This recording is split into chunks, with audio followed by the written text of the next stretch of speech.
ప్రియ దేవుని బిడ్డలారా, ప్రతి ఉదయకాలం ఈ దినం దేవుని వాగ్దానం చూస్తున్నాం. ప్రియ దేవుని బిడ్డలందరూ ప్రత్యేకమైన వందనాలు. దేవుని బిడ్డలారా, మీ అందరూ బాగున్నారా?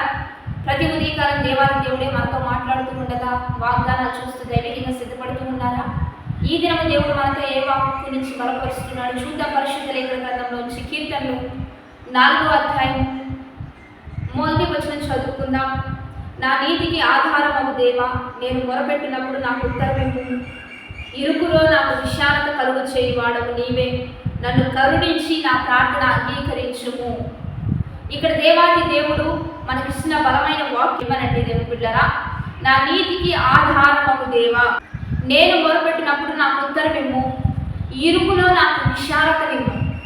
ఈరోజు దేవుని బిడ్డలారా, మీరు ఏ వృత్తుల్లో వ్యాపారాల్లో ముందు కొనసాగుతూ ఉన్నారో, మీ పనుల్లో, మీ ఉద్యోగంలో, మీ చదువుల్లో, మీకు కలిగిన సమస్తమైన కుటుంబ విషయాల్లో, వ్యాపార విషయాల్లో మీరు ముందు కొనసాగుతున్నప్పుడు ఖచ్చితంగా ఇరుకైన పరిస్థితులు మనకు సంభవిస్తాయని దేవాది దేవుడే ఇక్కడ తెలియజేస్తూ ఉన్నాడు.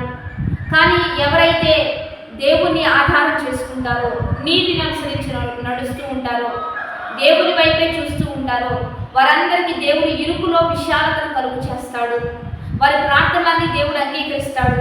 అందుకనే ప్రతి ఉదయకాలమున ఖచ్చితంగా మీ ప్రార్థనా సమయాన్ని మీరు కేటాయించాలి, దేవునికి ఇవ్వాలి. ప్రార్థన ద్వారా సమస్తం దేవునికి అప్పగించాలి. అప్పుడు ఇరుకైన పరిస్థితుల్లో దేవుడు విశాలతను కలుగు చేస్తాడు.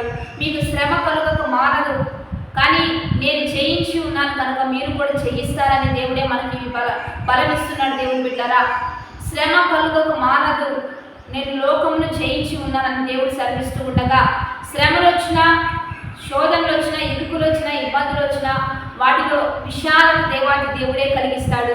కనుక ఖచ్చితంగా ప్రార్థనా పూర్వకంగా ఒక దినమును ప్రారంభిద్దాం. ఏ రీతిగా పునరుద్ధాన బలముతో ఆయన ఈస్టర్ సమయంలో లేచాడో అదే శక్తి నీ వ్యాపారంలో, నీ వృత్తుల్లో, నీ కుటుంబంలో, నీ చదువుల్లో, నీ ఉద్యోగంలో ఆ శక్తిని దేవుడు తెచ్చిపోతున్నాడు. పడిపోయినవన్నీ లేకపోతున్నాడు, చేయి దాటిపోయినవన్నీ సరిచేయబోతున్నాడు. నిలబెట్టి నిన్ను ఆశీర్వాద పదంలో నడిపించబోతుండగా ఈ దిన వాగ్దానాన్ని బట్టి ప్రార్థన చేద్దాం. పరిశుద్ధుడా, మహోన్నతుడా, గొప్ప దేవా, ఈ దినము మీరు మాకు ఇచ్చిన బలమైన వాగ్వచనాలు బట్టి నీకు మహిమ. ఎంతమంది బిడ్డలు ఇరుకైన ప్రదేశాల్లో భయంకరమైన పరిస్థితుల్లో ఉంటున్నారో వారందరికీ విశాలత కలుగు చేయండి. నీ నామానికి మహిమకరంగా ఒక్కొక్కరి మీరు తోడై ఉండి వారిని ఎంతమంది మిమ్మల్ని ఆధారంగా చేసుకొని బ్రతుకుతున్నారో వారందరికీ మీరు తోడుగా ఉండి నడిపిస్తూ బాడేస్ మ్యారేజ్ చెప్పిన వారికి దీవెనివ్వండి. వృత్తి, వ్యాపారాలు, చేతి పనులు, ఉద్యోగాలు, చదువులు, కుటుంబాలు, వారికి ఉన్న సమస్తం దీవెనకరంగా మార్చండి. ఆర్థిక ఇబ్బందులు తొలగించి గొప్ప కార్యాలు జరిగించమని ప్రభువైన యేసు నామం పేరిట అడిగి వేడుకొని ప్రార్థిస్తున్నాము తండ్రి. ఆమె మంచి లైక్, షేర్, కామెంట్ చేద్దాం. దైవికంగా సిద్ధపడదాం. ప్రతి ఉదయకాలం ప్రార్థనలు లైవ్ ఇస్తున్నాం. దేవుని బిడ్డలారా, మీరందరూ కలుసుకోండి.